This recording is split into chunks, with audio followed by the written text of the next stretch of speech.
ગુજરાતમાં ભારે વરસાદની હવામાન વિભાગે આગાહી કરતા ડિઝાસ્ટર વિભાગ એલર્ટ પર છે તો ગ્રામ્ય વિસ્તારમાં વરસાદના કારણે 20 જેટલા કાચા રસ્તા બંધ થયા છે, જ્યારે વૈકલ્પિક માર્ગોની વ્યવસ્થા કરવામાં આવી છે। હવામાન વિભાગે સુરત સહિત દક્ષિણ ગુજરાતના અનેક જિલ્લાઓ માટે 3 થી 5 જુલાઈ દરમિયાન રેડ એલર્ટ અને 6 થી 7 જુલાઈ માટે ઓરેન્જ એલર્ટ જાહેર કર્યું છે।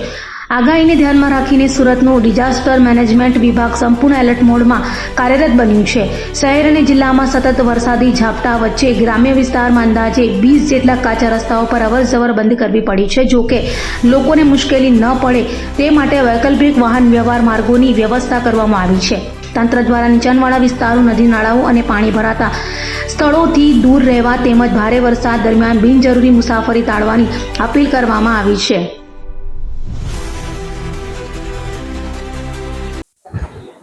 મારું નામ સાजिद મેરુજઈ, નાયબ મામલતદાર, district emergency operation centre, collector office Surat.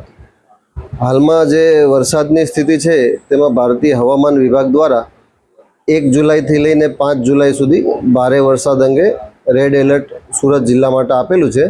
6 જુલાઈ માટે ઓરેન્જ એલર્ટ છે। આને સંબંધિત વરસાદ પણ સુરત જિલ્લામાં વરસી રહ્યો છે।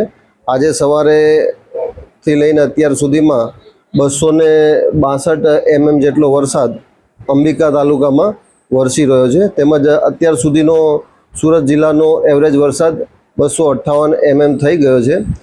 આ ભારે વરસાદની સ્થિતિમાં સુરત જિલ્લામાં ગઈકાલે એક દુઃખદ બનાવ બનેલો હતો, જેમાં માંગરોળ તાલુકામાં વીજ પોલ પડવાથી એક યુવકનું મૃત્યુ થયું હતું। આ સિવાય અમુક કાચા મકાનોને નુકસાન થયું છે। 20 જેટલા પંચાયત હસ્તકના ગ્રામ્ય રસ્તાઓ બંધ છે, તેના વૈકલ્પિક રસ્તાઓ ચાલુ છે।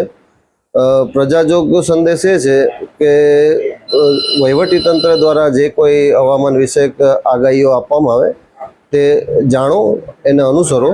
વરસાદ પવનના સંજોગોમાં અમુક નબળા વૃક્ષ હોય, વીજ પોલ હોય, હોર્ડિંગ્સ હોય કે કાચા નબળા ઇમારત હોય તેની ઓથે ઊભા રહેવું નહીં, અને આશે કોઈ દુર્ઘટનાના કારણે કે આપણને નુકસાન ના થાય તેનું ધ્યાન રાખવું।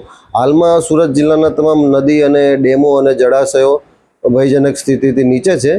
જ્યારે પણ એમાં વધુ પાણી આવે ત્યારે આ નદીમાં વગેરેમાં જવું નહીં। આ સિવાય આપણે સુરત જિલ્લા વહીવટીતંત્ર તરફથી તમામ તૈયારીઓ થઈ ગઈ છે। સુરત જિલ્લા કક્ષાનો કંટ્રોલ રૂમ ચાલુ છે, તમામ તાલુકા કક્ષાના કંટ્રોલ રૂમ ચાલુ છે।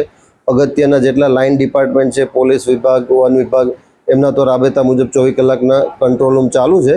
સુરત જિલ્લામાં NDRFની એક ટીમ ઓલપાડ તાલુકામાં ડિપ્લોય કરવામાં આવેલી છે। SDRFની એક ટીમ માંગરોળ તાલુકામાં ડિપ્લોય કરવામાં આવેલી છે। સુરત વહીવટીતંત્ર સંપૂર્ણ રીતે સજ્જ છે।